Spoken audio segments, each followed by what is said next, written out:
আসসালামু আলাইকুম প্রিয় শিক্ষার্থীরা, আশা করি সকলে খুব ভালো আছো। আজকে আমরা এমন একটি গল্প পড়ব, এইচএসসি বাংলা সবচেয়ে গুরুত্বপূর্ণ কিছু অধ্যায়ের অন্যতম। লিখেছেন রবীন্দ্রনাথ ঠাকুর। আমরা জানি বাংলা ছোট গল্পের জনক বলা হয় রবীন্দ্রনাথ ঠাকুরকে।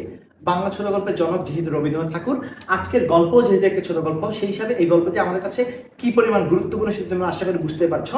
তোমার কলেজে পরীক্ষা, half yearly, first year final, pre test বা টেস্ট, প্রত্যেকটা পরীক্ষা এখান থেকে সৃজনশীল থাকবে এবং এমসিকিউ থাকবেই থাকবে, একদম নিশ্চিত দিয়ে তুমি বলতে পারবা।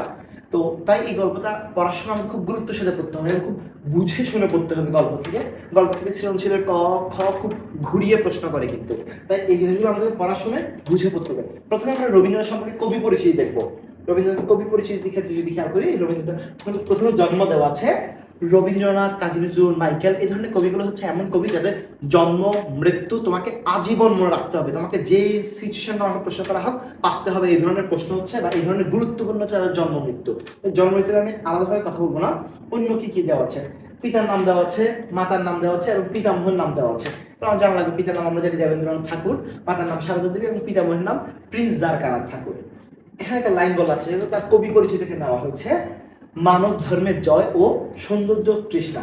মানব ধর্মের জয়, মানুষের জয়, মানুষকে নিয়ে, মানুষের যে ভালো মন মানসিকতা, মানুষের যে মনুষ্যত্ব, সেই বিষয়টা নিয়ে তিনি লেখালেখি করেছেন এবং মনুষ্যত্ব যেন আরো বাড়ানো যায় ওই জিনিসটা নিয়ে লেখালেখি করেছেন। এবং সৌন্দর্য তৃষ্ণা লেখার মাধ্যমে তিনি কি করেছেন, সৌন্দর্য সৃষ্টি করার চেষ্টা করেছেন।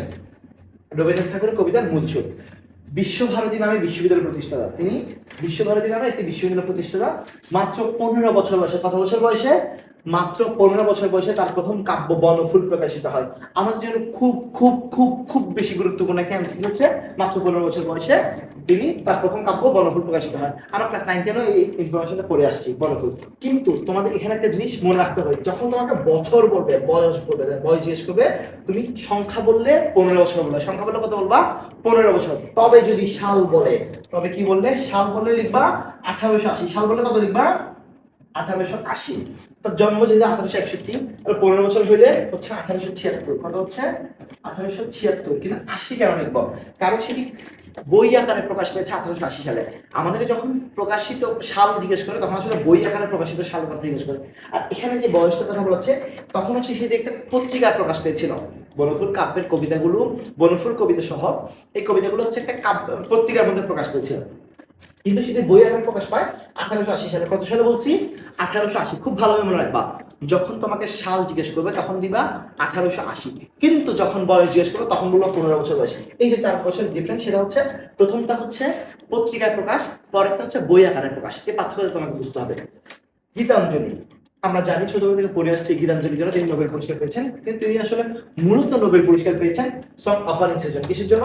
Song offering. সং অফারিং হচ্ছে গীতাঞ্জলির ইংরেজি অনুবাদ। এবং ওই গীতাঞ্জলি যে ইংরেজি অনুবাদ সং অফারিং, সেখানে গীতাঞ্জলি ছাড়াও আরো অন্যান্য কিছু কাব্যের কবিতা ছিল। এবং এই কাব্যগ্রন্থ সং অফারিংস তা স্ব-অনুদিত, তিনি নিজেই অনুবাদ করেছেন। স্ব-অনুদিত মানে কি? নিজেই অনুবাদ করেছেন। এটা আমরা অনেক সময় ভুল করে ফেলি। এখানে আমরা ভাবি যে সং অফারিংস যেহেতু ইংরেজি লেখা, হয়তো অন্য কেউ ইংলিশ কোনো লেখা অনুবাদ করেছে বা ইংরেজি কেউ হয়তো লিখেছেন। আমরা সবসময় মনে রাখবো সং অফারিংস গীতাঞ্জলির ইংরেজি অনুবাদের নাম, এবং সেটি রবীন্দ্রনাথ নিজেই অনুবাদ করেছেন, নিজে। এটা সবসময় মনে রাখবো, আমাদের জন্য খুব গুরুত্বপূর্ণ একটা এমসিকিউ, নিজেই অনুবাদ করেছেন। এবং সেটা যখন 1913 সালে এশিয়াদের মধ্যে প্রথম তিনি নোবেল পুরস্কার পেয়েছেন। সং অফারিংস ভূমিকা লিখছে WB ইয়েটস, তেমন একটা গুরুত্বপূর্ণ না এইচএসসির জন্য। বাংলা ছোট গল্পের জন্য যেটা আমরা প্রথমে একদম কথা বলেছি, এবং তার প্রথম সার্থক ছোট গল্পের নাম হচ্ছে ভিখারিনী। গুরুত্বপূর্ণ তোমাদের এমসিকিউ তোমাদের জন্য। এবং সর্বশেষ ছোট গল্পের নাম হচ্ছে মুসলমানি গল্প। সর্বশেষ নাম হচ্ছে মুসলমানি গল্প। এবং মোট গল্পের সংখ্যা 119। সেটা এখন এইচএসসির জন্য তেমন গুরুত্বপূর্ণ না তোমাদের। বিখ্যাত কাব্যগ্রন্থ যতগুলো নাম দেওয়া হচ্ছে সবগুলো তোমাদের জন্য গুরুত্বপূর্ণ। মানসী, সোনাতরী, চিত্রা, খনিকা, বলাকা, পুনশ্চ, জন্মদিনে, শেষ লেখা। আর অন্যগুলো তেমন একটা না বললে হবে, কিন্তু আমি যেগুলো দেখাই দিচ্ছি সেগুলো তোমাকে মনে রাখতে হবে। মানসী, সোনাতরী, চিত্রা, খনিকা, বলাকা, পুনশ্চ, জন্মদিনে, শেষ লেখা। ঠিক আছে। বিখ্যাত উপন্যাসের মধ্যে দেওয়া আছে চোখের বালি, গোরা, চতুরঙ্গ, ঘরে বাইরে, শেষের কবিতা। এই জিনিসটা তোমাদের খুব বেশি পরীক্ষা প্রশ্ন আসছে, শেষের কবিতা রবীন্দ্রনাথের কোন ধরনের গ্রন্থ? তোমরা অনেক বেশি ভুল করো। তোমরা সবসময় কবিতা দেখে কাব্য দাগিয়ে দাও, কাব্যগ্রন্থ দাগিয়ে দাও, এই ধরনের উত্তর দাগিয়ে দাও তোমরা। কিন্তু সেটা হচ্ছে রবীন্দ্রনাথ একটি উপন্যাস। এবং তোমরা অনেক সময় প্রশ্ন করা হয়েছে শেষের কবিতা কাল লেখা উপন্যাস, সেক্ষেত্রে তোমরা ভুল করে ফেলো। শেষের কবিতা এক একজন এক এক ধরনের উত্তর দাও, কিন্তু সেটি হচ্ছে কি রবীন্দ্রনাথের লেখা। যোগাযোগ, উপন্যাসের সংখ্যা গুরুত্বপূর্ণ না তোমাদের জন্য। বিখ্যাত নাটকের মধ্যে আছে রাজা, অচলায়তন, ডাকঘর, মুক্তধারা, রক্তকবরী ইত্যাদি। গুরুত্বপূর্ণ যে নামগুলো বলেছি, নামগুলো গুরুত্বপূর্ণ। এটা পরীক্ষা প্রশ্ন আসছে যে নিচের কোনটি রবীন্দ্রনাথের রচনা, নিচের কোনটি রবীন্দ্রনাথের নাটক, অথবা নিচের কোনটি রবীন্দ্রনাথের লেখা, অথবা নিচের কোন নাটক রবীন্দ্রনাথের লেখা। এটা প্রশ্ন, আমার পরীক্ষা প্রশ্ন প্রশ্ন ঘুরায় পেঁচায় দিবে, কিন্তু দেখবে উত্তরগুলো হচ্ছে এখান থেকে আসছে। প্রথম কবিতা হচ্ছে হিন্দু বানের উপর। তার প্রথম কবিতার নাম কি? হিন্দু বানের উপর। তার ছদ্মনাম গুরুত্বপূর্ণ, ভানু সিংহ ঠাকুর। ছদ্মনাম কি? ভানু সিংহ ঠাকুর। 1941 সালে, যেটা মৃত্যু বলছি, জন্ম মৃত্যু আমি পড়াবো না, কারণ এগুলো হচ্ছে তোমার ক্লাস 6 থেকে জেনে আসার কথা। ঠিক আছে, আর তো আমরা হচ্ছে এখন পুরোপুরি গল্পে চলে যাবো। এখানে বলা হচ্ছে আজ আমার বয়স 27 মাত্র। কখন? আজ। আজ মানে কখনো মানে বুঝবা, আজ মানে যখন তিনি গল্প লিখছে। যখন কি গল্প লিখছে, যখন হচ্ছে গল্পটা লিখছিল তখন তার বয়স কত ছিল? 27 বছর ছিল। আজ আমার বয়স 27 মাত্র। তাহলে অনুপম, কেন বলছে অনুপম? কারণ এই গল্পের কথা হচ্ছে কে? আমার বলতে এখানে আমরা কাকে বলছে? অনুপম। আমার বলতে এখানে কাকে বলছে? অনুপমকে। অনুপম, আজ আমার বয়স 27 মাত্র। তাহলে অনুপম বলছে তার নিজের বয়স 27 মাত্র। অনুপম ছাড়া এই গল্পে আর কোন কোন চরিত্রগুলো আছে? এই গল্পে আমরা যে চরিত্রগুলোকে আমাদের জানতে হবে সে হচ্ছে অনুপম, কল্যাণী, অনুপমের মামা, তার বন্ধু হরিশ, তার পিসতুতো ভাই বিনোদা এবং কল্যাণীর বাবা শম্ভুনাথ সেন। এই চরিত্রগুলো হচ্ছে আমাদের জন্য একটু বেশি ইম্পর্টেন্ট চরিত্র। বলছে আজ আমার বয়স 27 মাত্র। এই জীবনটা না দৈর্ঘ্যের হিসাবে বলো, এই জীবনটা কিসের হিসাবে বলছে? এই জীবনটা না দৈর্ঘ্যের হিসাবে বলো, না গুণের হিসাবে। দৈর্ঘ্য কোন জায়গায় বলেছে? আমাদের নর্মাল গড়াইয়ের কত বর্তমান বাংলাদেশে ধরে নিচ্ছে আমরা 72। যদি 72 ধরি তাহলে আমাদের অর্ধেক করলে হচ্ছে 36, অর্ধেক করলে হচ্ছে 36। অনুমান বয়স কত বলতেছে? 27। তাহলে ওর বয়স কি অর্ধেকও পার হয়েছে নর্মাল গড়াই হিসাবে? পার হয় না। কিন্তু সেই হিসাবে বলছে এই জীবনটা না দৈর্ঘ্যের হিসাবে বড়, না গুণের হিসাবে। মানে এই জীবন দৈর্ঘ্যের হিসাবে খুব একটা বড় না, জীবন গুণের হিসাবে খুব একটা বড় না। তবু ইহার একটা বিশেষ মূল্য আছে। তবে এই জীবন কি আছে? একটা বিশেষ মূল্য আছে। কেমন বিশেষ মূল্য? দেখো, ইহা সেই ফুলের মতো যাহার বুকের উপর ভ্রমর আসিয়া বসে। আমরা জানি ভ্রমণের মাধ্যমে, মৌমাছির মাধ্যমে কিন্তু ফুলের পরাগায়ন হয়। হচ্ছে আমার জীবন হচ্ছে এমন একটা, আমার জীবনের এই বিশেষ মূল্য বা এই একটা বিশেষ যে ঘটনা আছে সেটা হচ্ছে কিসের মতো? ওই যে সে ফুলের মতো, যে ফুলের উপর কি ভ্রমর আসি বসছে, এবং সেই পদক্ষেপের মতো ভ্রমর যে এসে বসছে, সে পরাগায়নের মাধ্যমে কোনো কিছু একটা হয়েছে, এবং বুকের ইহার ইতিহাস তাহার জীবনের মাঝখানে ফলের মতো গুটি ধরিয়া, গুটি হচ্ছে ছোট, মানে ফলের অপরিপক্ক অংশ বোঝাচ্ছে। গুটি বলতে কি বোঝাচ্ছে? ফলের অপরিপক্ক অংশ। সেটা হচ্ছে ফলের মতো গুটি ধরে উঠিয়েছে। সেই ইতিহাসটুকু আকারে ছোট বলছে, সেই ইতিহাসটুকু আকারে কেমন ছোট?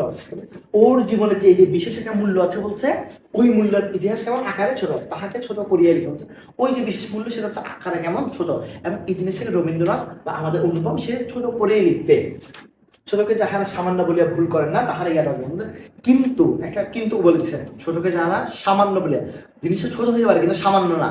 এর কাছে এটা, এই জিনিসটার গুরুত্ব অনুপমের কাছে অনেক বেশি, অনুপমের জীবনে অনেক বেশি। কারণ হচ্ছে ছোটকে যারা সামান্য বলিয়া ভুল করে না তাহার ইয়ার রস বুঝে, অর্থাৎ এর ভেতরে যে কিছু একটা আছে, এই যে একটা মজা আছে বা এর যে একটা গুরুত্ব আছে, এই জিনিসটা কি যারা ছোটকে সামান্য বলিয়া ভুল করে না তারা বুঝবে। কলেজে যতগুলো পরীক্ষা পাশ করি, অনুপম কলেজ বলতে এখানে কিন্তু আমাদের এইচএসসি আপনারা যে লেভেলে আছেন ওই কলেজ বোঝাচ্ছে। এখানে কলেজ বলতে অনার্স লেভেলের কলেজ বোঝাচ্ছে। এখন দেখবেন বিভিন্ন কলেজ হচ্ছে বিশ্ববিদ্যালয় কেন্দ্রিক যে পড়াশোনাগুলো, অর্থাৎ অনার্স লেভেল কিন্তু কমপ্লিট করা যায়। অনেক কলেজ না, মোস্ট অফ দ্য কলেজে কিন্তু করা যায়। তো ওই জিনিসটা বোঝাচ্ছে, তো পড়াশোনা যদি করা যায়। অনুপম গল্পের আরো পরবর্তী আছে, অনুপম হচ্ছে এমএ পাস করছে। এমএ মানে হচ্ছে masters of arts, MA pass করছে। তাহলে যতগুলো পরীক্ষা পাস করা অনুপম কি করছে? সবগুলো চুকে গেছি। চুকে গেছে মানে শেষ করেছি। চুকে গেছে বলতে কি বোঝাচ্ছে? শেষ করেছি।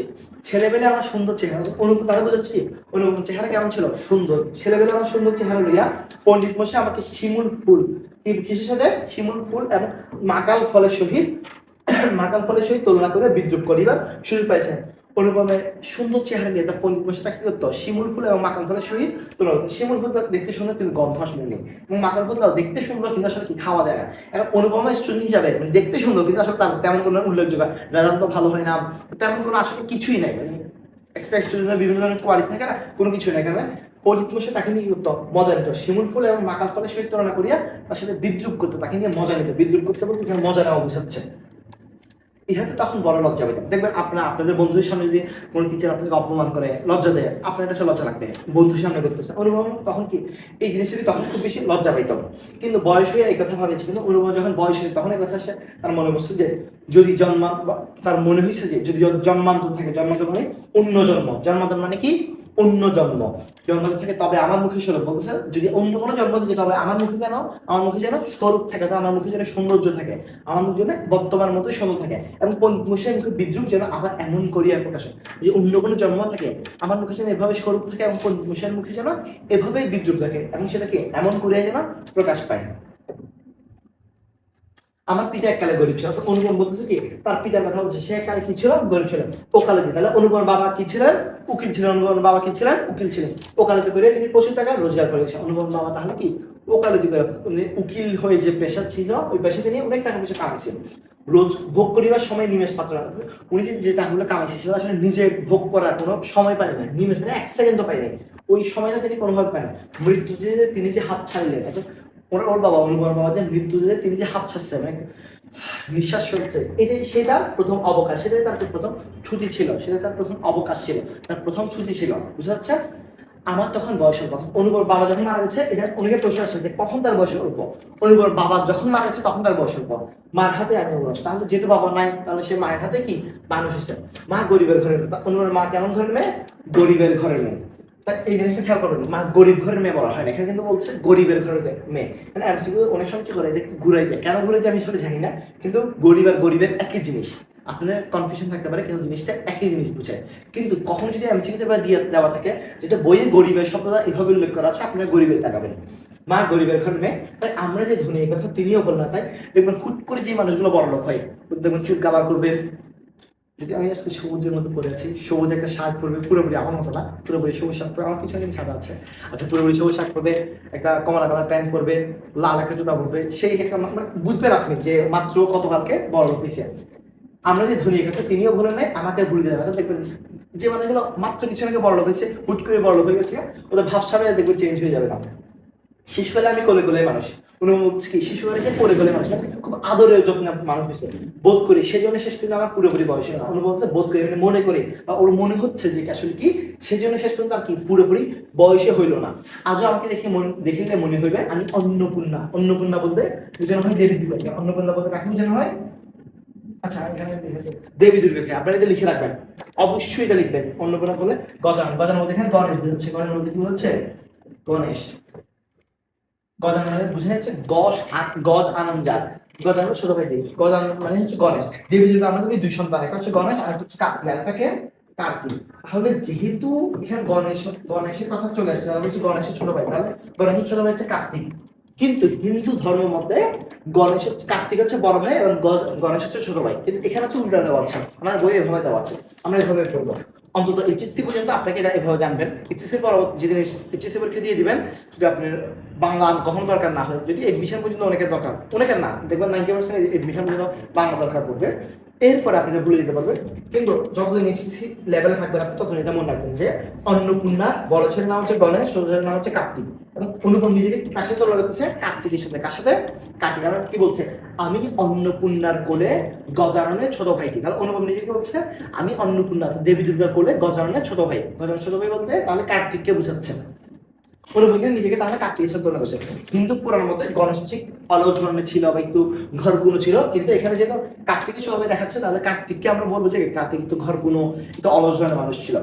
আমার আসল অভিভাবক আমার বাবা, খুব গুরুত্বপূর্ণ একটা এমসিকিউ যে অনুপমের আসল অভিভাবককে, খুব খুব খুব গুরুত্বপূর্ণ একটা এমসিকিউ। অনুপমের আসল অভিভাবক তার মামা, তিনি আমার চেয়ে বড় জন, তিনি আমার চেয়ে বড় জন, বড় জন হচ্ছে সর্বোচ্চ বড় জন, বছর 6 পারে, তিনি অনুপম থেকে বড় জন কত বছর বড়, বছর 6, সর্বোচ্চ 6 বছরের বড়, তিনি হচ্ছে ইম্পর্টেন্ট।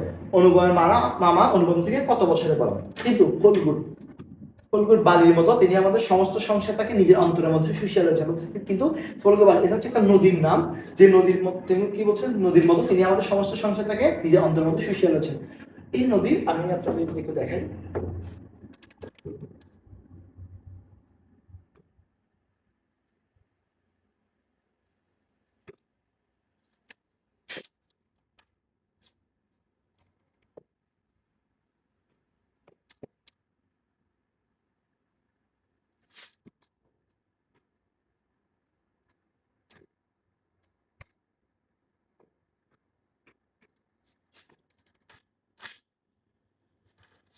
এই দেখেন এখানে ইমেজ গুলো দেখেন,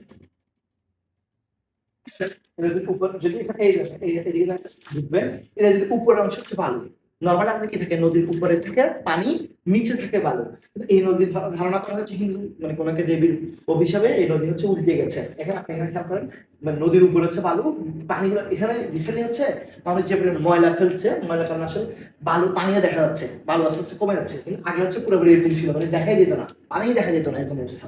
বুঝা যাচ্ছে?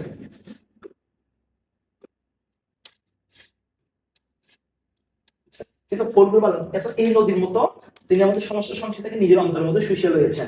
তাকে না খুঁড়িয়া, মানে নদী, ওই নদীতে কি কি হইতো, বালু সরাই, বালুকে খুঁড়ে পানি নিতে হতো। বলছে এখানে মামাকে হচ্ছে না খুঁড়িয়া এখানকার এক বন্ধু, বন্ধু মানে এক চুমুক, এক অংশ, মানে অল্প একটু অংশ, এক চুমুক রস পাইবারের জন্য, মানে মামাকে না বলে এ বাড়িতে আসলে কোনো কিছুই হয় না। মামা এই পরিবার থেকে এভাবে হচ্ছে কি নিজের অন্তর মধ্যে শুষিয়ে নিয়েছে। মামা পুরো পরিবার থেকে নিজেকে এভাবে হচ্ছে দেখছে। এই কারণে কোনো কিছুর জন্য আমাকে আর কোনো ভাবনা ভাবিতে হয় না, এখানে অনুভব করছে কোনো কিছুর জন্য আসলে তাকে আর ভাবনা ভাবতে হয় না, কারণ পুরো জিনিসে তার মামা হ্যান্ডেল করছে, পুরো জিনিসে তার মামা দেখছে। কন্যার পিতা মাত্রই স্বীকার করবে আমি সৎপাত্র। অনুপম কি বলে, কন্যার পিতা মাত্রই স্বীকার করবে কি অনুপম সৎপাত্র। এখন কেন সৎপাত্র বলছে, তামাকটুকু পর্যন্ত খায় না। অনুপম কি খায় না, তামাক পর্যন্ত খায় না। ভালো মানুষ হওয়ার কোনো ঝঞ্ঝট নাই। অনুপম আবার কি বলছে, সে ভালো মানুষ হওয়ার কোনো ঝঞ্ঝট নাই, তাই আমি কিন্তু ভালো মানুষ। এখানে দেখেন দুইটা জিনিস আসছে, একটা হচ্ছে সৎপাত্র, একটা হচ্ছে ভালো মানুষ। এই দুটো জিনিস আপনাকে ক্লিয়ার থাকতে হবে। অনুপম বলছে কি কন্যার পিতা মাত্র স্বীকার, তাহলে যদি প্রশ্ন করা হয় কে স্বীকার করবেন অনুপম সৎপাত্র, কন্যার পিতা। কে স্বীকার করবেন, কন্যার পিতা। আর যদি প্রশ্ন করা অনুপম কেন সৎপাত্র, কেন সে তামাক তো খুব খায় না, কি খায় না, তামাক খায় না, এখানে হচ্ছে অনুপম সৎপাত্র। আবার যদি প্রশ্ন করা হয় অনুপম কেন ভালো মানুষ, কারণ ভালো মানুষ হওয়ার কোনো ঝঞ্ঝট নাই, ভালো মানুষ হওয়ার কোনো ভেজাল নাই, ভেজাল নাই। আপনার নর্মালি আছে নিজের মতো করে আছে, আমরা তাকে কি বলতেছি ভালো মানুষ। খারাপ মানুষ হইতে হলে কি করতে হবে, আপনাকে ভেজাল করতে হবে, একজনের খুব মানে হক নষ্ট করতে হবে, একজনের উপর নির্যাতন করতে হবে, একজনকে মারতে হবে। এই কারণে বলতেছি কি ভালো মানুষ হওয়ার কোনো ঝঞ্ঝট নাই, তাই আমি নিজের মতো ভালো মানুষ।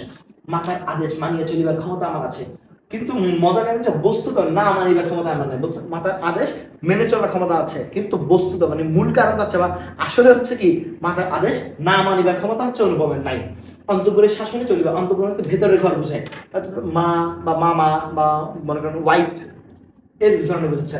অন্তঃপুরের শাসনে অর্থাৎ ভেতরের ঘরের শাসনে চলিবার মতো করিয়ে আমি প্রস্তুত হয়ে ধরলাম, আমি কি ওরকম প্রস্তুত হয়েছি।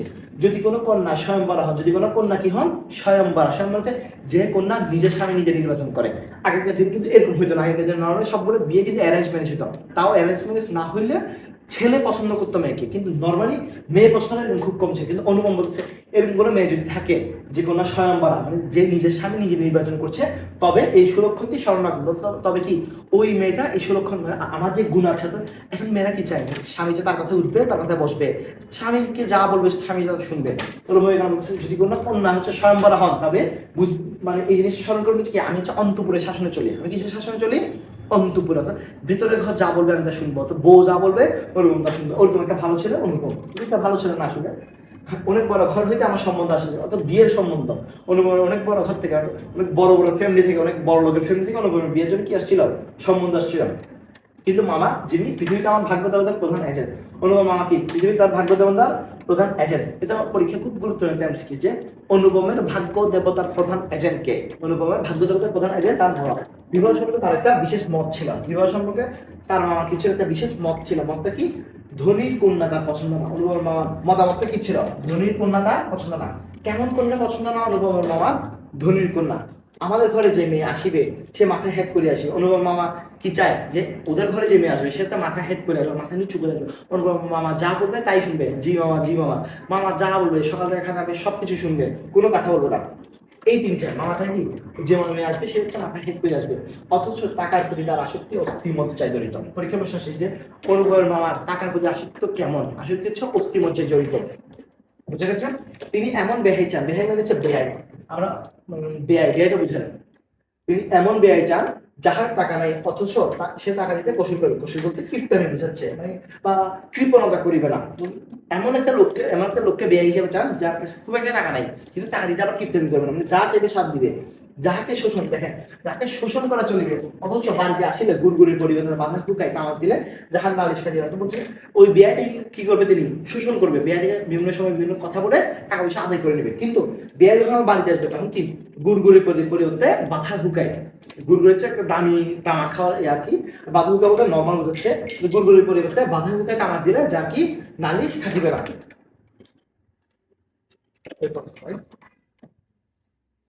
আমার বন্ধু হরিশ, তাহলে কারা বন্ধু? অনুপমের বন্ধু। কারণ কি বলছিলাম, এই গল্পের কথক হচ্ছে অনুপম, এই গল্পের কথককে, গল্প কথক হচ্ছে অনুপম। বলছে আমার বন্ধু হরিশ কানপুরে কাজ করে। পরীক্ষা প্রশ্ন আসছে যে হরিশ কোথায় কাজ করে, বুঝা গেছে? হরিশ কোথায় কাজ করে? হরিশ কানপুরে কাজ করে। সে ছুটিতে কলকাতায় আসিয়া আমার বোন। তাহলে অনুপমরা কোথায় থাকে? কলকাতায়। আমরা বুঝতেছি, পড়ালেন করলে আমরা এমনি বুঝবো। তাহলে অনুপমরা কোথায় থাকে? কলকাতায়। সে ছুটিতে কলকাতায় আসিয়া আমার মন উতলা করে যাবে, অনুপমের মন বসে উতলা করে যাবে। সে বলল, ওহে মেয়ে যদি বলে একটা খাসা মেয়ে আছে। সে হরিশ কি বলতেছে যে ওহে মেয়ে যদি বলে একটা খাসা মেয়ে আছে, ভালো মেয়ে আছে। কিছুদিন পূর্বে এমএ অর্থাৎ মাস্টার্স অফ আর্টস পাস করেছি। সামনে যতদূর পর্যন্ত দৃষ্টি চলে ছুটি ধু ধু করে যায়। অর্থাৎ মানে ওর এত পরিমাণ ছুটি হয়ে গেছে, মানে মরুভূমি দেখেন সামনের দৃষ্টি যা দেখেন শুধু খালি আর খালি, শুধু বালি আর বালি দেখা যাচ্ছে। ওর ওই সামনে শুধু কি ছুটি আর ছুটি, আর কিছু নেই। ওর পরীক্ষা নাই, উমিদারি, উমিদারি মানে চাকরির জন্য প্রার্থনা। উমিদারি মানে কি?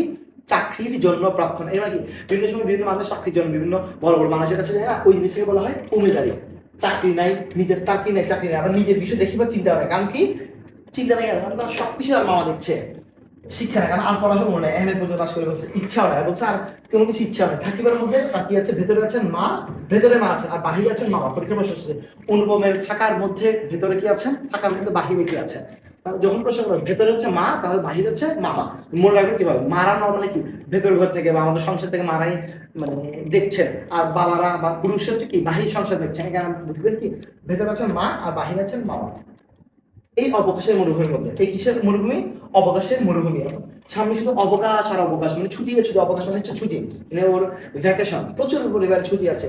অবকাশের মরুভূমির মধ্যে আমার হৃদয় তখন বিশ্বব্যাপী নারী রূপের মরিচিকা। তার হৃদয় তখন কি দেখছিল? বিশ্বব্যাপী নারী রূপের মরিচিকা দেখছিল।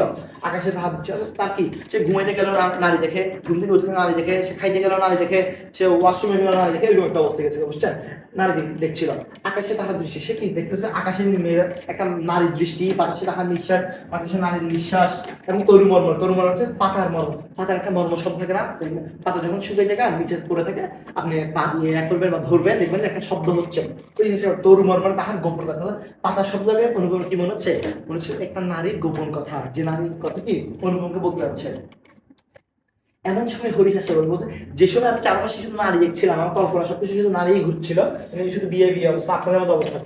এমন সময় হরিশ আসি বলবো, ওই সময় হরিশ আসি কি বলে দেখো, মেয়ে যদি বলো তবে।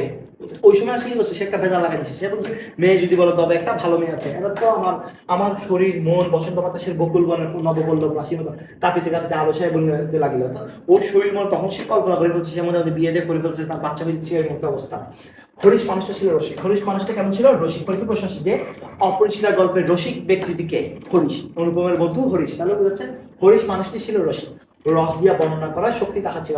হরিশ যখন কোনো কিছু কথা বলতো, সে খুব গুছিয়ে কথা বলতো, খুব সুন্দরভাবে কথা বলতো, এমনভাবে কথা বলতো আপনার মনে হয় যে হ্যাঁ জিনিসটা খুব লোভনীয়, জিনিসটা আমার দরকার, প্রয়োজন, এরকম মনে হবে। রস দিয়ে বর্ণনা করার শক্তি তাহার ছিল। আর আমার মন ছিল চেষ্টা। আর অনুপমের মন তখন কেমন ছিল?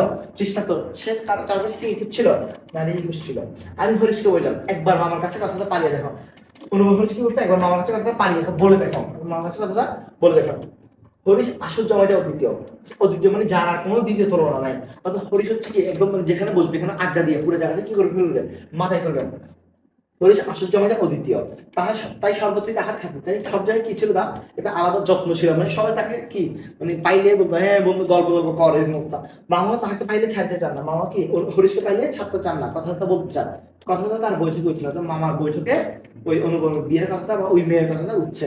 মেয়ের চেয়ে মেয়ের বাপের খবরটা তার কাছে গুরুতর। মামার কাছে কি মেয়ের চেয়ে মেয়ের বাপের খবরে মামার কাছে কি গুরুতর। কারণ কি মামা হচ্ছে চাই যে হচ্ছে এমন একটা বেয়ায় তাকে তিনি কি করতে পারবে, টাকা পয়সা দিতে পারবে। কারণ মেয়ে তো বিয়ে করতেছে অনুপম, তার ভাগ্নে বিয়ে করতেছে, তার কাছে দরকার কি টাকা, বুঝছেন? বাপের অবস্থা তিনি যেমন চান তেমনি, বাপের অবস্থা তিনি কি যেমন চান তেমনি। এককালে ইহাদের বংশের লক্ষ্মীর মঙ্গল ঘট ভরা ছিল। এককালে ওরা অনেক বড় লোক ছিল, একদম পুরা মানে সম্পত্তির শরীরের প্রভাব প্রতিপত্তি সবকিছু এককালে অনেক বড় ছিল। এখানে বলছে এককালে ইহাদের বংশের লক্ষ্মীর মঙ্গল ঘট ভরা ছিল। এখন তাহার শূন্য বললে যায়। এখন কি ওই অবস্থা কি শূন্য বললে চলে, অথচ তলায় সামান্য কিছু বাকি আছে। অথচ কি আছে? শূন্য হইলেও তলায় সামান্য অল্প কিছু বাকি আছে। দেশের বংশের মর্যাদা, দেশে বলতে নিজের এলাকায় আর কি বংশমর্যাদা রাখিয়া চলা সহজ নয় বলিয়া ইনি পশ্চিমে গিয়া বাস করিতেছেন। দেশে কি নিজের বংশমর্যাদা মানে ধরে রাখা সম্ভব না বলে উনি পশ্চিমে, তো ভারতের পশ্চিম অংশে গিয়ে বাস করছেন। সেখানে গরিব গৃহস্থের মধ্যেই থাকেন। সেখানে কি গরিব গৃহস্থের মধ্যে থাকেন। একটি মেয়ে ছেড়া তার আর নাই, সুতরাং তাহার পশ্চাতে লক্ষ্মীর ঘরটি একেবারে উপর করে দিতে হবে না। যেহেতু একটা মেয়ে ছাড়া কোনো কিছু নাই, সেহেতু ওই মেয়েটার জন্য নিজের যা সম্পত্তি আছে সবকিছু দিতে কি করবে না, কিপটা দিতে পারবে। মামা হচ্ছে এরকম নিয়ে যাচ্ছে। এসব ভালো কথা, এইসব ভালো কথা, সবকিছু মামার পছন্দ হয়েছে, ঠিক আছে। কিন্তু মেয়ের বয়স 15, কিন্তু মেয়ের বয়স কি 15, তাই শুনে মামার মন খারাপ হয়ে গেল। খারাপ মানে কি, খুব মন খারাপ হয়ে গেছে। কারণ কি, মেয়ের বয়স অনেক বেশি। এখনকার দিনে আপনার কাছে মনে হতে পারে যে 15 তো ভাই কোনো ব্যাপার না, আমাদেরও তো 15 হয়ে গেছে, আমাদের তো বিয়ে হয়নি। আপনাদের বিয়ে হলে আপনাদের ধরবো, সমস্যা নেই, আমারও হয়নি। আচ্ছা দেখেন, কিন্তু মেয়ের বয়সে 15, আগেরকার দিন অনুযায়ী এটা কিন্তু অনেক বেশি। আগেকার দিনে বিয়ে হতে কত বছর বয়সে, 7 বছর 8 বছর বয়সে, 10-এর উপর কেউ ক্রসে করতো না। কিন্তু এই কারণে বলতেছে মেয়ের বয়স 15 হয়ে গেছে, এত দেরি, এখন কেন মেয়ের বিয়ে হয় নাই? তাই থেকে মামা বলবা ভালো দেখ, মা কি বলে, দেখেন বংশের কোনো দোষ নাই, মা প্রশ্ন করতেছে বংশের কোনো আসলে দোষ আছে যে কারণে বিয়ে হচ্ছে না? না, দোষ নাই। এবার হরি বলছে কি, না বংশের দোষ নাই, বাপ কোথায় মেয়ের যোগ্য বর খুঁজে পান না, বাপ কোথায় মেয়ের কি পাচ্ছে না, যোগ্য বর, মানে মেয়ের জন্য উপযুক্ত বর খুঁজে পাচ্ছে না। একে তো বরের হাত মহার্ঘ, একে তো বরের হাত কেমন মহার্ঘ, বর মানে ভালো ছেলে না এরকম। তাহার পরে ধনুক ভাঙা পর তার উপর কি আবার ধনুক ভাঙা পর, মানে খুব বেশি যৌতুক দাবি করতেছে, কাজে বাপকে বলি সবুর করে দিচ্ছে, কিন্তু মেয়ের বয়স সবুর করে দিচ্ছে না। তাই কি করতেছে, যেহেতু বর 5 বছরে সবকিছু হচ্ছে না, তাই বাবা হচ্ছে ধৈর্য ধরছে। কিন্তু মেয়ের বয়সকে আসলে ধৈর্য ধরছে না, মেয়ের বয়স হচ্ছে চলতে গেছে। যাই হোক, হরিষের সরস রচনার গুণ আছে, হরিষের কি মানে সে মজা করে যে মানে ব্যাখ্যা করছে জিনিসের গুণ আছে। মামার মন নরম হলো, মামার মন কি হয়েছে, নরম হয়েছে। বিবাহের ভূমিকা অংশটা নির্বিঘ্নে সমাধান হয়ে গেল, বিয়ের প্রাথমিক অংশ নির্বিঘ্নে, মানে কোনো ধরনের ভেজাল ছাড়া সমাধান হয়ে গেছিলাম। কলকাতার বাহিরে বাকি যে পৃথিবীতে আছে সমস্তটাকে মামা আন্দামান দ্বীপের অন্তর্গত বলে দেয়। কলকাতার বাহিরে বাকি যে পৃথিবী, আন্দামান দ্বীপ হচ্ছে ভারত মহাসাগর বা আমাদের যে বঙ্গোপসাগর আছে ওইখানে একটা অন্তর্গত একটা দ্বীপ। বলছে কলকাতার বাহিরে যে পৃথিবীতে আছে সব জায়গায় মামা কি মনে করেন, আন্দামান দ্বীপের অন্তর্গত একটা বলে জানেন।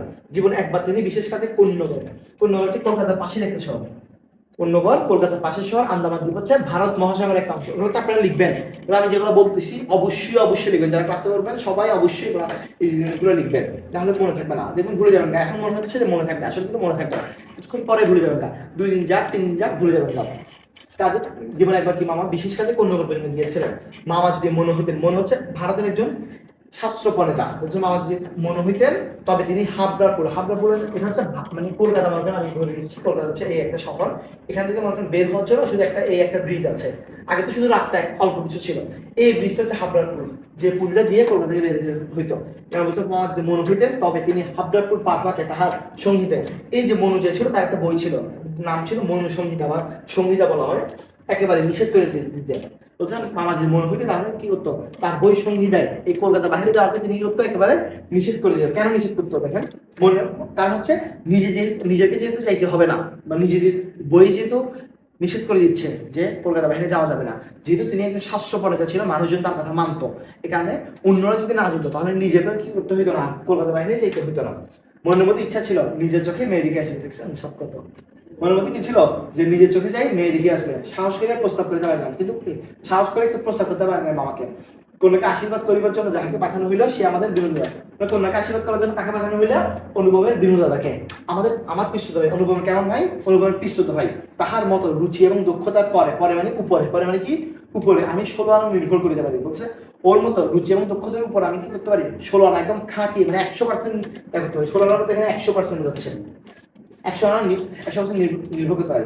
বিনোদন ফিরে আসি বলিলেন, এখানে হচ্ছে ল্যাঙ্গুয়েজ তুমি মিস গেছে, আমি বলে দিচ্ছি। এটা বলবে যে মন্দ নয় হ্যাঁ খাঁটি শোনা বটে, বলছে কি মন্দ না একদম খাঁটি শোনা, মানে ওইটা শুনে তো অনুভবের মধ্যে মন খুশিতে লাফালাফি শুরু করছে।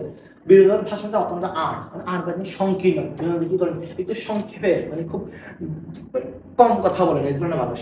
ভাষাটা অত্যন্ত আর্ট, যেখানে আমরা বলি চমৎকার, যেখানে আমরা কি বলি চমৎকার, সেখানে তিনি বলেন চমৎকার। আমরা যেখানে চমৎকার ও শেষ কোনো মতো হচ্ছে এরকম অবস্থা। অতএব বুঝিলাম আমার ভাগ্যে প্রজাপতি হচ্ছে বিয়ের দেবতা বলা হয় ভারতের, সরি হিন্দু ধর্মের বিয়ের দেবতা। সঙ্গে পঞ্চশালী মানে 5টা তীর, যেগুলো আসলে কারোর নিক্ষেপ করা হয় তার মধ্যে প্রেমের অনুভূতি জাগ্রত হয়। পঞ্চশালী কোনো বিরোধ নেই, তাহলে অনুভব কি বুঝতে, অতএব বুঝতে আমার ভাগ্যটা অনুভব বুঝতে তার কি বিয়ে হচ্ছে, কনফার্ম বিয়ে হচ্ছে। এটা হচ্ছে আমাদের প্রথম অংশ, সকলে বুঝছেন।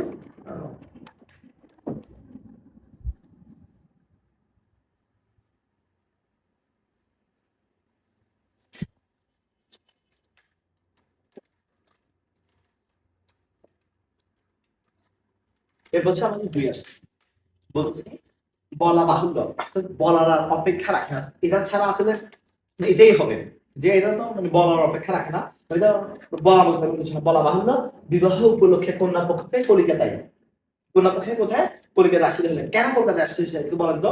কারণ অনুপমের মামা হাফটারপুর পার হবে না, অনুপমের মামা হচ্ছে কলকাতা বাইরে যাবে না। এবার আমাদের কিছু অনেক মানুষ আছে, যেমন আমাদের সিনিয়র সিটিজেন যারা আছে, দাদা দাদু, ওরা গ্রাম থেকে শহরে আসতে চায় না, বা নিজেদের যে জন্ম যেখানে বা নিজেদের বেড়ে উঠে যেখানে ওই জায়গাটা ছাড়তে চায় না। মামা হচ্ছে ওই ধরনের মানুষ।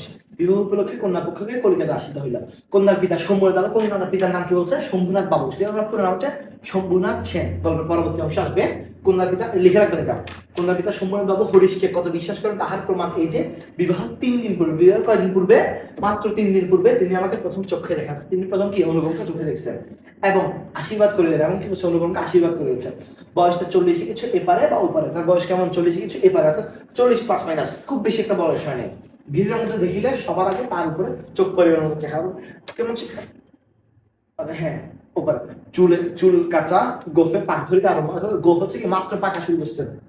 সুপুরুষ বদন, যথেষ্ট সুন্দর। ভিড়ের মধ্যে দেখিলে সবার আগে তার উপর চোখ পরিবার মতো চেহারা, এমন চেহারা যে ভিড়ের মধ্যে দেখলে কি সবার আগে তার উপর চোখ পড়বে, এরকম সুদর্শন চেহারা আমার মতো। আশা করি আমাকে দেখিয়ে তিনি খুশি হয়েছেন। আশা করি কি আমাকে দেখিয়ে তিনি খুশি হয়েছেন। বোঝা শক্ত বলছে, কিন্তু বোঝা শক্ত, কেননা তিনি বড়ই চুপচাপ। কারণ কি? তিনি খুবই চুপচাপ, তিনি খুব একটা কথাবার্তা বলেন না। যেখানে আমাদের কথা বলা দরকার তিনি ওই জায়গায় কথা বলেন না। যে দুই একটি কথা বলেন যেন তাহাকে পুরো জোর দিয়ে বলেন না, বলছে কি যে দুই একটা কথা বলেন সেটা কেমন কি খুব একটা জোর দিয়ে বলেন না। মামার মুখ তখন অনর্গল শুধু ছিল, মামার তখন কি তারা কথা বলছিল, নিজের যা গাল মারা যায় সব গাল মারছিল। ধনে, সম্পদে, মানে, মান মর্যাদায় আমাদের স্থান যে শহরের কারো চেয়ে কম নাই, সেই তিনি নানা প্রসঙ্গে প্রচার করে দেন। আমাকে বিভিন্ন যে ভাই আমাদের তো এখানে একটা ফ্ল্যাট আছে, এখানে 2টা বিল্ডিং আছে, এখানে গাড়ি দাড়ি আছে, বা এখানে বড় বড় প্রোগ্রামে আমাকে দাওয়াত দেয়, মানে অবস্থান যে বড়, এটা হচ্ছে বিভিন্ন প্রসঙ্গে মানে বিভিন্ন কথা দিয়ে তিনি মামা কি করতেছিল? সম্মান বাবুকে বুঝাচ্ছিল। সম্মান বাবু এই কথা একেবারে যোগে দিলেন না, তিনি এই কথা কি করে না, খুব একটা পাত্তাই দেয় না। কোনো ফাঁকে একটা হা হু কিছুই শোনা গেল না। তোমরা কি আমাদের সামনে যখন কেউ গাল মারতেছে মনে করবে, আমি বলবো হ্যাঁ জি ভাই বুঝছি, ও ভাই মাশাল্লাহ কি সুন্দর ভাই, সেরা। কিন্তু উনি কোনো কিছু হা হু কিছুই বলে নাই, না হা হু পর্যন্ত বলে নাই। আমি হইলে একেবারে দমিয়ে যাও। অনুপম কি বলতেছে? অনুপম যদি হইতো তাহলে এবারে গাল মারতে গিয়ে যখন কিছু অপর পক্ষে থেকে কোনো রেসপন্স আসতেছে না, অনুপম কি হতো? চুপ করে যেত, দমে যেতাম। কিন্তু মামাকে দমানো শক্ত, কিন্তু কি বলছে? মামাকে দমানো শক্ত, মামাকে থামানো যাবে না। তিনি সম্মানবাবু চুপচাপ ভাব দেখিয়া ভাবিলেন লোকটা নিতান্তই নির্জীব। তিনি সম্মানবাবু চুপচাপ ভাব দেখে কি ভাবছে? এই লোকটা কি নিতান্তই নির্জীব, মানে খুব নির্জীব ধরনের, মানে খুব একটা কথাবার্তা বলে না, খুব একটা মানে এক্সট্রা কিছুতে নাই আর কি, একেবারে কোনো তেজ নাই, একেবারে কেমন নাই, কোনো তেজ নাই। এখানে একটা লাইন বলছে খুব গুরুত্বপূর্ণ ছিল, বেহাই মানে বেআই সম্প্রদায়ের, আর যাই হোক তেজ থাকাটা দোষের। পরীক্ষা প্রশ্ন আসে যে বেআই সম্প্রদায়ের বা বেহাই সম্প্রদায়ের কি থাকাটা দোষের? তেজ। কি থাকাটা দোষের? তেজ, মনে রাখবেন। তাহলে কি আর যাই হোক বেআই সম্প্রদায়ের তেজ থাকাটা দোষের। অতএব মামা মনে মনে খুশি, আর মামা মনে রাখতেছে ভেজাল করবে না, ভেজাল ছিল আমি করবো। মামা মনে মনে খুশি হয়েছে। সম্মানবাবু যখন উঠিলেন তখন মামা সংক্ষেপে উপস্থিতি তাকে বিদায় করে দিলেন, গাড়িতে তুলিয়ে দিতে গেলেন না। মানে সম্বন্ধ যখন যাচ্ছে, আমরা নর্মাল কি মানে বিয়ের সম্বন্ধ যখন হয়, যখন যাচ্ছে আমরা গিয়ে দিয়ে এখন গাড়িতে তুলে দিয়ে আসি, গাড়ির ড্রাইভারকে বলি যে ভাই সাবধানে যাবেন, সাবধানে নিয়ে যাবেন। কিন্তু মামা দূর থেকে মনে হয় যে আল্লাহ হাফেজ ভাই বিদায়, এরকম একটা অবস্থা কি বুঝছেন? আল্লাহ হাফেজ মনে হয় বিদায় কর, গাড়িতে তুলে দিতে যায় নাই। পণ মানে যৌতুক, পণ মানে কি? যৌতুক। পণ সম্বন্ধে দুই পক্ষে পাকাপাকি গিয়েছিল, দুই পক্ষে কি হয়েছে পাকা, এখন কত দিবে সবকিছু এখন ফিক্স হয়ে গেছে। মামা নিজেকে অসামান্য চতুর বলিয়ে অভিমান করে, মামা মনে করেন আমার মতো আসলে চালাক আসলে কেউই নাই, বুঝছো? এরকম একটা অবস্থা। কথাবার্তায় কোথাও তিনি কোনো ফাঁক রাখেন না, তিনি কোনো গ্যাপ রাখেন না, একদম পাই হিসাব নিয়েছে, বুঝলেন? টাকার অঙ্ক তো স্থির ছিল না, কি পরিমাণ টাকা পয়সা দিবে সেটা তো স্থির ছিল। তারপরে তার পরবর্তীতে গহনা কত ভরির হবে, গহনা কি কত ভরির হবে, সোনা কত দরের হবে, সেও একেবারে মাথাবাজি, কত ভরি দিবে, কত দামের দিবে, সবকিছু একদম মাথাবাজি হয়ে গেছিল। আমি নিজে এই সমস্ত কথা মধ্যে ছিলাম না, জানতাম না জানা পানা কি তার বিয়ে, অথচ সে কোনো কিছুই জানে না। মনে জানতাম, কিন্তু মনে সে জানতো কি এই স্থল মানে বড়, স্থল মানে কি বড়। আপনারা অনেক সময় স্থল মানে ছোট লিখে দেন, আপনারা মনে হয় ছোট মানে আমরা কিছু করছিলাম যে যখন এরকম হবে কোণ, যখন এরকম হবে 90 ডিগ্রি হবে বরাবর, তখন হচ্ছে কি সমকোণ। 90 ডিগ্রি কম হলে সূক্ষ্মকোণ, আর যখন 90 ডিগ্রি থেকে বড় হবে তখন হচ্ছে স্থূলকোণ। স্থূল মানে তাহলে কি 90টা হচ্ছে কি সমকোণ, এটা হচ্ছে পারফেক্ট সাইজ। তাহলে এটা থেকে ছোট হইলে সূক্ষ্ম, বড় হইলে স্থূল, এই জিনিসটাও জানেন। তাহলে এই জিনিসটা মনে রাখবেন কি স্থূল মানে একটু বড় বোঝাচ্ছে, দেখেন ম্যাথ পরে ফেলছি।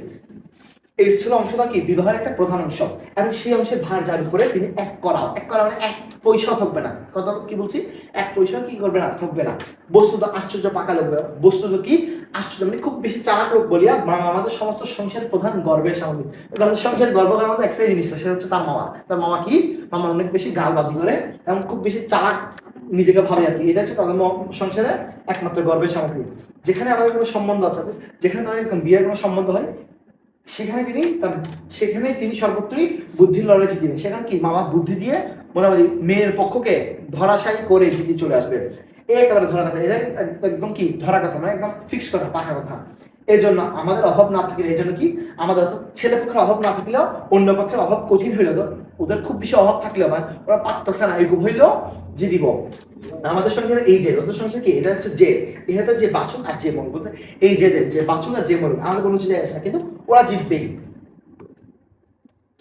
গায়ে হলুদ অর্থাৎ বিয়ের যে গায়ে হলুদ অসম্ভব রকম ধুম করিয়া গেল। বাহক এত গেল যে তাহার আদমশুমারি করিতে হইলে কেনায় রাখিতে হয়। বুঝছে, বাহক এত হয়েছে যে মানে বিয়েতে এত পরিমাণ যাত্রী গেছে, মানে বরযাত্রী গেছে যে যদি আপনাকে কি করতে হয় আদমশুমারি গুনতে হয়, মানে কয়জন গেছে সেটা কি করতে হবে, কেরানি রাখতে হবে, আরেকজন আলাদা লোক রাখতে হবে, কেরানি একজন রাখতে হবে কি গণার জন্য। এত পরিমাণ মানুষ গেছে, তাহার দিকে বিদায় করিতে অপর পক্ষকে যা আকাল হইতে পারে তাদেরকে বিদায় করতে অপর পক্ষ হতে কি কন্যা পক্ষ বোঝাচ্ছে, অপর পক্ষ হতে আরেক বোঝাচ্ছে কন্যা পক্ষকে যে নাকাল হইতে হবে সেই কথা স্মরণ করি। আমার সঙ্গে মা একযোগে বিস্তর হাসে, মামার মা মানে সেই হাসাহাসি, ও মানে আজকে সেই ভেজালে পড়বে, দেখা যাক কি করে এরকম একটা। এরপর এখন বিয়ে ব্যান এসছে, ব্যান্ড বাঁশি শখের কনসার্ট প্রবীণ, যেখানে যত প্রকার উচ্চ শব্দ আছে বলছে, যত ধরনের ভেজাল মানে চিল্লাচিল্লি করা যায়, ধরনের কোলাহল করা যায়, সমস্ত একসঙ্গে মিশে যায়। বড় বড় কোলাহল মানে বড় মানে আমি কি নৃশংস বুঝি, নিষ্ঠুর বুঝি। এখানে খুব এত বাজে শব্দ হচ্ছে, মানে এত জোরে শব্দ করতেছে কি বলতেছেন, বড় কোলাহলে মস্তবর্তী দ্বারা সঙ্গীশ্বরের সাথে পদ্মবন্দলিত বিদলিত করিয়া আমি তো বিবাহ বাড়িতে গিয়ে মানে একদম ব্যান্ড বাঁশি সবকিছু বাজে একসাথে কি মানে ভেজাল একটা কাজ কারবার করি, হুরুস একটা কাজ কারবার করবে। সে কি হচ্ছে বিবাহ বাড়িতে গিয়ে উঠছে আংটিতে হারেতে, অর্থাৎ হাতে আংটি পরে হারে জড়ি জহরতে, হার বলতে গলার হার জড়িয়ে জহরতে আমার শরীর যেন গহনার দোকান নিলামে চড়িয়েছে বলিয়া বোধ হলো। তার মনে হচ্ছে কি তার পুরো শরীরে কি গহনার দোকান একটা নিলামে চলছে, যে ভাই দেখেন এখানে শরীরের মধ্যে শো করা হচ্ছে কি কোনটা কিনবে এরকম অবস্থা। তাহলে ভাবি এখানে বুঝাচ্ছে ভবিষ্যৎ, ভাবি বলতে কি বোঝাচ্ছে এখানে ভবিষ্যৎ। তাহলে ভাবি জামাইয়ের মূল্য কত সেটা যেন কত পরিমাণে সর্বাঙ্গে মানে পুরো শরীরের মধ্যে সেটা কি আমি দেখাচ্ছি, সর্বাঙ্গে স্পষ্ট করিয়া লিখিয়া ভাবি শ্বশুরিয়া ভবিষ্যৎ শ্বশুরের সঙ্গে মোকাবেলা করে চলিলাম। তাদের ভবিষ্যৎ মানে জামাই মূল্য যে কি সেটা সে কি করছে পুরো শরীরের মধ্যে স্পষ্ট করে তার ভবিষ্যৎ শ্বশুরের সঙ্গে মোকাবেলা করতে চলছে। মামাও বিবাহ বাড়িতে ঢুকিয়ে খুশি হলেন, মামা কি করছে বিবাহ বাড়িতে ঢুকে খুশি হলেন। একে তো উঠানে বরযাত্রী জায়গা সম্পূর্ণ হয়, ওরা এই পরিমাণ বরযাত্রী নিয়ে গেছে যে উঠানে জায়গায় হচ্ছে না। তাহার পরে সমস্ত আয়োজন নিতান্ত মধ্যম রকমের। পরীক্ষা প্রশ্ন আছে যে বিয়ের আয়োজন কেমন ছিল, নিতান্ত মধ্যম রকমের। কেমন? মধ্যম রকমের। ইহার পরে সম্মেলন বাবুর মানে আয়োজন মধ্যম রকমের, উঠানে বা বরযাত্রী জায়গা সম্বন্ধ। তারপরে আবার কি সম্মেলন বাবুর ব্যবহারটা নেহাতে ঠান্ডা, তার কি এখন আসছেন হ্যাঁ বসেন এরকম একটা অবস্থা। তার বিনোদে কি না অজস্র মানে হ্যাঁ আসছেন খুশি হয়েছি আসেন বসেন, কি খাবেন শরবত খাবেন এইসব আমরা এক্সট্রা কোনো কিছু তিনি দেখাচ্ছে না। এখানে বিনোদটা অজস্র মানে অনেক বাড়াবাড়ি না, মুখে তো কথা জানি কি করতেছে না, খুব একটা মুখে কথাই বলতেছে না। এখানে দাঁড়িয়ে না। এরপর হচ্ছে এটা আরেকটা অংশ, কোমরে চাদর বাঁধা, গলা ভাঙ্গা, টাক পরা, মিষ্টালা এবং বিপুল শরীরে তার এক উকিল বন্ধু। মানে ওই সময় যখন সম্মনের বাবু কথাবার্তা বলতেছেন ওই সময় তার কি কোমরে চাদর বাঁধা, গলা ভাঙ্গা, টাক পরা, মিষ্টালা আর কি একটা বিপুল শরীরে হচ্ছে উকিল বন্ধু এসে কি করতেছে নিহাতে হাত জোর করিয়া মাথা খেলে মানে হাত আসেন বা মাথা হেলে মানে একদম পুরো কুজু হয়ে একটা অবস্থা খারাপ আর কি। হাত জোর করিয়া মাথা হেলাইয়া নম্রতার স্পিড হাসছে, আমি খুব হেসে আমি খুব খুশি হয়েছি আসেন গদগদ বচনে কনসার্ট পার্টির করতাল বাজিয়ে হতে মানে একদম যারা ব্যান্ড বাঁশি বাজাচ্ছে ওদের থেকে শুরু করে বরের সাথে যে যারা আসছে প্রত্যেককে বারবার প্রচুর রূপে অভিষিক্ত করিয়া না দিলেন তবে গোড়াতে একটা স্পার হইতে হবে কি যদি তার উকিল বন্ধু যদি কি করতো না এভাবে যদি প্রথমে মানে খেলার শুরুতে মানে বিয়ের শুরুতে আসলে যদি এভাবে না করতাম তাহলে কি হইতো বিয়ের শুরুতেই মানে গোড়াতেই কি বোঝাচ্ছে একটা স্পার হয়ে যাবে, মানে বিয়ে শুরু হওয়ার আগে বিয়ে ভেঙে যাওয়ার এরকম একটা অবস্থা হতে পারে। দেখবেন চট্টগ্রামে যারা আছে চট্টগ্রামের কালাগুলোর জন্য বিয়ে ভেঙে যাচ্ছে বুঝছেন। আমি সবাই বেশি করে কিছুক্ষণ পরেই মানে অনুপম সবাই অর্থাৎ বিয়ের যে আয়োজন ওখানে সবাই বসে কিছুক্ষণ পরে মামা সম্মেলন বাবুকে পাশের ঘরে ডাকিয়ে লয়ে গেলেন। মামা গেছে সম্মেলন বাবুকে পাশের ঘরে ডেকে নিয়ে গেছে, কি কথা হইলো যায় না। কিছুক্ষণ পরে সম্মেলন বাবু আমাকে আসিয়া বললেন বাবাজি একবার এদিকে আসতে হচ্ছে। বলছে কি বাবাজি একবার এদিকে আসতে হচ্ছে। ব্যাপারটা না এই সকলের না হোক কিন্তু কিছু কোনো মানুষের জীবনে একটা কিছু লক্ষ্য থাকে। বলছে ব্যাপারটা এই হচ্ছে সবার না হোক কিন্তু কিছু মানুষের কি জীবনে একটা লক্ষ্য থাকে। মামার একমাত্র লক্ষ্য ছিল তিনি কোনো মতে কারো কাছে ঠকিবেন না। তার মামা কি ছিল লক্ষ্য? পরীক্ষা প্রশ্ন আসে যে অনুপমের মামার জীবনের লক্ষ্য কি ছিল? তিনি কোনো মতে কারো কাছে ঠকবেন না। তার ভয়, তার বেহাই তাকে গহনায় ফাঁকি দিতে পারে। তার ভয় কি? তার বেহাই তাকে গহনায় ফাঁকি দিতে পারে। তার বেহাই যে পরিমাণ গহনা দেওয়ার কথা ওই পরিমাণ গহনা দিবে না। বিবাহ কার্য শেষ হয়ে গেলে সে ফাঁকিটার প্রতিকার চলবে না। বলছে বিয়ে যদি শেষ হয়ে যায় তাহলে ওই গ্যাপের আর ফাঁকি দিয়ে কি চলবে না, প্রতিকার। মানে বিয়ে তো হয়ে গেছে, এখন আর কোনো কিছু করা যাবে যাবে না। বাড়ি ভাড়া সৌগাত, মানে বাড়ি ভাড়া বাজার সৌগাত লোক বিদায় প্রভৃতির সম্বন্ধে যেরকম টানা যেত কোনো মতে করা গেছে, কোনো মতে করছে যে টানাটানি পরিচয় পাওয়া গেছে, তাহাতে মামা ঠিক করিয়াছিলেন দেওয়া অথবা সম্বন্ধে এই লোকটা শুধু মুখের কথার উপর ভর করা চলবে না। হচ্ছে দেওয়া অথবা সম্বন্ধে কি এই লোকটা শুধু মুখের কথার উপর ভর করা চলবে না। সেজন্য বাড়ির শেখরাকে শুদ্ধ সঙ্গে আনিয়েছেন। সেজন্য করছে বাড়ির শেখরাকে পর্যন্ত সঙ্গে নিয়ে আসছেন। পাশের ঘরে গিয়া দেখিলাম মামা এক তক্ত বসে এবং শেখরা তাহার দাড়ি বলা গোষ্ঠীপাতের প্রবৃতি লইয়া মেজে বসেছে। মামা করছে পাশের ঘরে দিয়ে গিয়ে দেখতেছে যে অনুভব পাশের ঘরে গিয়ে দেখতেছে মামা করছে বাড়ির শেখরাকে পর্যন্ত নিয়ে আসছেন।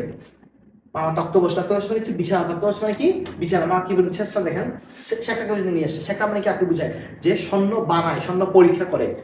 তক্ত বসে মামা বিছানা বসেছে এবং শেখরা হচ্ছে তার পাশের দাড়িপাল্লা লয়ে কোষ্ঠীপাত নিয়ে মেজের মধ্যে বসে আছে। সৌমেনবাবু আমাকে বলিলেন, তোমার মামা বলিতেছেন বিবাহের কাজ শুরু হইবার আগে তিনি কনের গহনা সমস্ত গহনা যাচাই করিয়া দেখিবেন। বিহারে তুমি কি বলো? আমি মাথা হেড করিয়া চুপ করিয়াছিলাম। অনুভবকে মাথা হেড করে মাথা নিচু করে চুপ করিয়াছিলাম। অনুভব তো আসলে কোনো কিছু বলার অধিকার নেই। মামা বললেন, ও আবার কি বলিবে? আমি যাই বলিব তাই হইবে। মামা একদম রাখতে, ও আবার কি বলবে? ও কেউ হইল নাকি? আমি যাবো তাই হইবে। সমরবাবু আমার দিকে চাকিয়া কহিলেন, সেই কথাই তবে ঠিক, উনি যা বলিবেন তাই হইবে, এ সম্বন্ধে তোমার কিছুই বলিবার নাই? আমি তো ঘাড় নাড়া ইঙ্গিতে জানালাম। অনুভব না, এই সমস্ত কথাই আমার সম্পূর্ণ অনধিকার, এইসব কথা আমার আসলে বলার মতো কোনো অধিকার আমার নাই। আচ্ছা তবে বসো, মেয়ের গা হইতে সমস্ত গহনা খুলিয়া আনিতেছি। এই বলে তিনি উঠিলেন। মামা বললেন, অনুপম এখানে কি করিবে? ও সবাই গিয়ে বসো। সমন বাবু বললেন, না সবাই না, এখানে বসিতে হইবে। কিছুক্ষণ পরে তিনি একখানা গামছায় বাঁধা গহনা আনিয়া তক্ত বসাকে বিছানা তক্তের উপর মেলিয়া ধরিলেন। সমস্তই তাহার পিতামহী। পিতামহী মানে আমরা একটু বলছিলাম রবীন্দ্রনাথের পিতামহর নাম। পিতামহী মানে তাও কি দাদা বোঝাচ্ছে। পিতামহীদের আমলের গহনা, হাল ফ্যাশনের, হাল মানে বর্তমান বোঝাচ্ছে। হাল মানে কি হাল ফ্যাশন, বর্তমান ফ্যাশনের সূক্ষ্ম কাজ। বর্তমান দেখবার কাজের মধ্যে কি গহনা কমাই দিছে, মানে এক্সট্রা জিনিসপত্র বাড়াই দিছে। সূক্ষ্ম কাজ নয়, যেমন মোটা তেমন ভারী। ওনার যে গহনাগুলো আছে সম্মান বাবু সবগুলো কি একদম মোটা ভারী, খুব দামি দামি গহনা, আগেকার দিনের গহনা। একটা গহনা হাতে তুলিয়া লইয়া কহিলেন, এ আর কি দেখিব? কি এ হাতে খাদ নাই? এমন শোনা এখনকার দিনে ব্যবহারই হয় না। বলছে এটা কি দেখবো? এখানে কোনো খাদ নাই, এটা কোনো ধরনের গ্যাপ নাই, পুরোপুরি 100% স্বর্ণ। এমন বলতে এমন স্বর্ণ কি এখনকার দিন আর ব্যবহারই হয় না। এই বলে সে মকর মানে হচ্ছে কুমির। মকর বলতে কি বোঝায়? কুমিরের মুখে। মকর মুখে মোটা একখানা বালায় একটু চাপ দিয়ে দেখাইয়া তাহা বাকি যায়, বালায় একটু চাপ দিয়ে দেখছে দেখে দেয়। মামা তখনই তাহার নোটবই গহনাগুলোর ফদ্দ টুকিয়ে লইলেন। পাশে তাহা দেখানো হইলো, তাহার কোনো মতে কম পারে। মামা বুঝছে যে গহনাগুলো দেখাচ্ছে হচ্ছে নোটবুকে ফদ্দ তুলে নিছে। ফদ্দ মানে হচ্ছে হিসাব পত্র বুঝাচ্ছে আর কি, যেখানে তুলে নিছে। কেন তুলছে দেখো, বলছে পাছে দেখা দেখানো যদি কখনো বিয়ের পরে যদি এখন যা দেখাচ্ছি সেগুলো যদি বিয়ের পরে দেনা মামারা দেখছে মাইন্ডটা কি খারাপ। এই জিনিসের জন্য অনুপম বিয়ে দেওয়া নিয়েছে। হিসাব করে দেখিলেন গহনা, মামা এখন হিসাব করে দেখছি কি গহনা যে পরিমাণ দেওয়ার কথা এগুলো সংখ্যায়, এগুলো কি সংখ্যায়, দরে মানে দামে এবং ভারে মানে ওজনে তার চেয়ে অনেক বেশি দিছে। গহনাগুলোর মধ্যে এক জোড়া ইয়ারিং ছিল। কি ছিল? ইয়ারিং। ইয়ার মধ্যে কানের দুল ছিল। সম্পূর্ণ ছেলে শেখরা হাতে দিয়া বললেন, এইটা একবার পরখ। পরখ মানে চেক, পরখ করিয়া দেখো। শেখরা বললেন, ইহা বিলাতি মাল। আমরা এখন বললাম এটা চাইনিজ জিনিস, দুদিন পরে নষ্ট হয়ে যায়। চাইনিজ জিনিস কোনো গ্যারান্টি নাই। এই বিলাতি মাল বলতে বুঝাচ্ছে যে এটা বিলাতি মাল, ইহাতে সোনার ভাগ সামান্য আছে, মানে অল্প একটু স্বর্ণ আছে, ফেক জিনিস। সমরবাবু ইয়ারিং জোড়া মামা হাতে দিয়া বললেন, এটি আপনারা রাখিয়া দিন। সমরবাবু কি করতেছে দেখেন, ইয়ারিংটা কি হচ্ছে মামাকে দিয়ে বলছে এটা আপনারা রেখে দেন। আমার সাথে হাতে লইয়া দেখিলেন এই ইয়ারিং দিয়ে কন্যাকে রাখার আশীর্বাদ করিয়েছেন। মামার হাতে নিয়ে কি করতেছে এই ইয়ারিং, এই কানের দুলটা দিয়ে মামা কন্যাকে আশীর্বাদ করছেন। মামার মুখ লাল হয়ে গেল লজ্জায় অপমানে। মামার মুখ কেমন হয়ে গেছে গা লাল হয়ে হচ্ছে। পরীক্ষা প্রশ্ন যে অনুপমের মামার মুখ কেমন হয়ে উঠিল, লাল হয়ে উঠিল। দরিদ্র তাকে বলতে গরিব মানুষ তাকে ঠকাইতে চাইবে কিন্তু তিনি ঠকিবেন না, এই আনন্দ সম্বোধ হইতে বঞ্চিত হইলেন। অনুপমের মামা কি হচ্ছে যে এই লোকটা তাকে ঠকাবে, অনুপমের মামা কিন্তু সে ঠকায় নাই। অনুপমের মামা বলছে কি দরিদ্র তাকে ঠকাইতে চাইবে কিন্তু তিনি ঠকিবেন না, এই আনন্দ সম্বোধ হইতে তিনি কি হয়েছে বঞ্চিত হইলেন। এবং তাহার উপরে কিছু উপরি পাওয়ানো ছিল। বলছে তার উপরে কি হচ্ছে কিছু উপরি পাওনা, মানে অপমান বোধ হয়েছে না। অপমান করছে তাকে ইয়ারিংটা ফেরত দিয়ে, মানে বিলাতি মাল বলছে সেখানে যখন বলছে এটা কি কম দামি জিনিস এবং তার উপর কিছু উপরি পাওয়া ছিল। তার মামা কি হয়েছে আবার কিছু লজ্জা পাইছে, অপমানিত হয়েছে, অত্যন্ত মুখ ভার করে খুব মন বলা হয়। মামাকে বলছে, অনুপম তুমি যাও, তুমি সবাই গিয়ে বসো। গে বলছো তুমি কি করো? সবাই গিয়ে বসো। সমরবাবু বললেন, না এখন সবাই বসিতে হইবে না, চলুন আগে আপনাদের খাওয়াই দিই। মামা বললেন, সে কি কথা, লগ্ন বিয়ের উপযুক্ত সময় কি? বিয়ের উপযুক্ত সময়। সুমনবাবু বললেন সেই জন্য কিছু ভাবিবেন না, এখন উঠুন। সুমনবাবু কি বলছে সেটা আপনি কিছু ভাববেন না, এখন উঠুন। লোকটা নেহাত ভালো মানুষ ধরলেন, কিন্তু ভিতরে একটা বেশ জোর আছে বলিয়া বোধ হলো। বুঝছেন, লোকটা নেহাত ভালো মানুষ, কিন্তু ভিতরে তার কি আছে, একটা বেশ জোর আছে বলে বোধ হইল। মামাকে উঠিতে হইল। বরযাত্রীদের তা আহার হয়ে গেল। বলছে কি, বরযাত্রীদের যারা আসছে সবার কি হয়েছে, আহার হয়ে গেছে। আয়োজন আরম্ভ ছিল না, আরম্ভ মানে খুব জাঁকজমকপূর্ণ। আয়োজন কেমন ছিল না, আরম্ভ মানে খুব জাঁকজমকপূর্ণ ছিল না, কিন্তু রান্না ভালো, এবং রান্না কেমন ছিল, ভালো, এবং সমস্ত বেশ পরিষ্কার পরিচ্ছন্ন বলিয়া সকলে তৃপ্ত হইল। এবং সবকিছু কি খুব পরিষ্কার পরিচ্ছন্ন বলিয়া সকলে তৃপ্ত হইল, মানে খুব খুশি মনে খাইছে। বরযাত্রীদের খাওয়া শেষ হইলে সমুদ্রবাবু আমাকে খাইতে বললেন। সমুদ্রবাবু কি বলতেছে যে, অনুপম আসো তুমি খাও। মামা বললেন সে কি কথা, বিবাহ পূর্বে বর খাইবে কেমন করিয়া? মামা কি রে, এটা কি কথা, বিয়ের পূর্বে কেমনে বর খায়? এই সম্বন্ধে মামার কোনো মত প্রকাশকে তিনি সম্পূর্ণ উপেক্ষা করিয়া আমার দিকে চাহিয়া বললেন, তুমি কি বলো? বসে যেতে দোষ কিছু আছে? মূর্তিমতি মাতৃ আজ্ঞা স্বরূপে মামা একদম মূর্তির মতো সামনে কি মাতৃ আজ্ঞার মতো মামা কি উপস্থিত, তার বিরুদ্ধে চলা আমার পক্ষে অসম্ভব। আমি আহারে বসিতে পারিলাম না। কি হইতে আহারে বসতে পারে নাই। তখন সম্পূর্ণবাবু আমাকে বললেন, আপনাদেরকে অনেক কষ্ট দিয়েছে, আপনাদের কি করছি আমি, অনেক কষ্ট দিচ্ছি। আমরা ধরি নই, আপনাদের যোগ্য আয়োজন করতে পারি না, আমরা খুব একটা ধরি না, আপনাদের কি করতে পারি না, যোগ্য আয়োজন আমরা করতে পারি না, ক্ষমা করিবেন, আমাদের কি করবেন, ক্ষমা করবেন। রাত হয়ে গেছে, এখন আপনাদের কষ্ট বাড়াইতে ইচ্ছা করে না। বলছে আমার কোনো ইচ্ছা করছে না আপনাদের কষ্ট বাড়ে, রাত অনেক হয়ে গেছে না, এখন তবে। মামা বললেন, তা সবাই চলুন, আমরা তো প্রস্তুত আছি। মামা কি বলতেছে দেখেন, তা সবাই চলুন, আমরা তো প্রস্তুত, বিয়েতে হয়ে যাকা।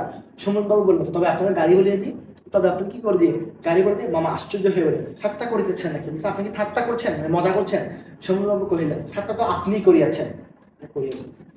আপনি করেছেন, ঠাট্টার সম্পর্কে স্থায়ী করিবার ইচ্ছা আমাদের। বলছেন কি, ঠাট্টা তো আপনিই করছেন, এবং ঠাট্টার সম্পর্কে স্থায়ী করিবার ইচ্ছা নেই। বলছে কি, আপনি তো আমার সাথে মজা করছেন, আপনি সাথে ওই সম্পর্কে আমার স্থায়ী করিবার ইচ্ছা নেই। এই পরীক্ষা এই জিনিসটা প্রশ্ন যে ঠাট্টার সম্পর্কে স্থায়ী করিবার ইচ্ছা আমার নাই। এখানে সমুদ্রবাবু কি প্রকাশ পেয়েছে, চট্টগ্রাম 2025 মানে শিক্ষা 25-এর এইচএসসি পরীক্ষা প্রশ্ন যে সমুদ্রবাবু এখানে কি প্রকাশ পেয়েছে, আত্মসম্মান বোধ প্রকাশ পেয়েছে। কারণ কি দেখো, মামা দুই চোখ এত বড় করিয়া মিলিয়ে অবাক। মা কি হয়েছে এখানে? সমুদ্রবাবু কহিলেন, কি বলছে দেখেন, আমার কন্যার গহনা আমি চুরি করিব, এই কথা যাহারা মনে করে তাহাদের হাতে আমি আমার কন্যা দিতে পারি না। বলছে আমার মেয়ের গহনা, আমি আমার মেয়েকে যা দেওয়ার কথা আমি সেটা কম দিব, সেটা যারা মনে করে আমি আমার মেয়ের গহনা চুরি করবো, সেটা যারা মনে করে তাদেরকে আমি কি করতে পারি না, আমার মেয়ে দিতে পারি না। আমাকে একটি কথা বলাও তিনি আবশ্যক বোধ, অনুপমকে একটা কথা বলা তিনি কি করেন নাই, আবশ্যক বোধ করেন নাই। কারণ প্রমাণ হয়ে গেছে আমি কেউ না, কারণ প্রমাণ হচ্ছে কি অনুপম আসলে কেউই না। তারপরে যা হইলো সে আমি বলে দিচ্ছি না, তারপর যা হয়েছে বলার মতো কোনো ঘটনা। একটা ছেলে তার বিয়ে ভেঙে গেছে, সে আর কি বলবে, ঝাড় ঝাড় লণ্ঠন ভাঙিয়ে দাও, ওই উপর থেকে যে ঝাড়বাতি থাকে না, ওগুলো বাতিয়ে দিই, ভাঙিয়ে দিয়ে জিনিসপত্র লন্ডভন্ড করিয়া বরযাত্রীর দল দক্ষ যোগে, মানে তারা খুব বড় একটা কাজ করি হয়েছে। সে একটা ভাবসা নিয়ে পাড়া সারিয়া বাহির হয়ে গেল। মানে তারা যখন বিয়ে ভাঙিয়েছে সব কিছু ভাঙিয়ে দিয়ে চলে এসে কি পরিমাণ অমানুষ দেয়। বাড়ি ফিরবার সময় ব্যান্ড রসুন চকি ও কনসার্ট একসঙ্গে বাজিল না। বিয়ে যাওয়ার সময় যে ব্যান্ড পাখি সবকিছু একসাথে বাজছে না, মানে খুব জোরে করা হল, এখন আর কোনো কিছু বাজছে না। এবং অব্রের ঝাড়গুলো আকাশের তারার উপর আমাদের কর্তব্যের বরাত দিয়া কোথায় যে মহানির্মণি পতন হচ্ছে, তার লাভ করলে সন্ধ্যার পাওয়া গেল। আকাশও কি, আকাশের যে তারাগুলো আছে ঝাড়গুলো আছে ওগুলো কি, আকাশের যে ইয়াগুলো আছে তারাগুলো, এগুলো কি হয়েছে, একদম লুকে গেছে মনে হচ্ছে, এগুলো হারিয়ে গেছে মনে হচ্ছে, এখন পুরো আকাশ কালো হয়ে গেছে। মনে হচ্ছে কি পুরো আকাশ কালো হয়ে গেছে। ওরা কোথায় গেছে, ওরা কি পায় না, সন্ধ্যা পায় না। পার্ট 2 দেখেন, আশা করি বুঝছেন না, বুঝতে কোনো কিছু অবশ্যই এখানে কমেন্টে জানাবেন আপনারা।